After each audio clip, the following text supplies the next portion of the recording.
मानसेहरा शाहराह रेशम पर ट्रैफिक हादसा, बजरी लेकर जाने वाला डंपर ब्रेक फेल होने के बायस मानसेहरा में गाड़ियों के मशहूर शोरूम सहारा मोटर्स में घुस गया। 4 गाड़ियां तबाह, लाखों रुपए का नुकसान।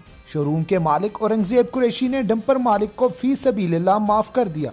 लारनसपुर से हाका बजरी लेकर मुजफ्फराबाद जाने वाले डंपर की मानसेहरा शाहराह रेशम पर ब्रेक फेल होने से डंपर ड्राइवर से बेकाबू होकर मानसेहरा में गाड़ियों के मशहूर शोरूम सहारा मोटर्स के हाथे में उलट गया, जिसके बायस शोरूम में खड़ी 4 गाड़ियां मुकम्मल तौर पर तबाह हो गई, जबकि दीगर गाड़ियों को जुज़वी नुकसान पहुंचा। डंपर के उलटने से ड्राइवर गाड़ी में ही फंस गया था, मगर हादसे के बाद ड्राइवर मौजूदा तौर पर महफूज रहा, जिसे लोगों ने गाड़ी को काट कर निकाला। हादसे में सहारा मोटर्स की दीवारें, गाड़ियां और बोर्ड का लाखों का नुकसान हुआ, मगर शोरूम के मालिक औरंगजेब कुरैशी ने डंपर मालिकान को माफ कर दिया।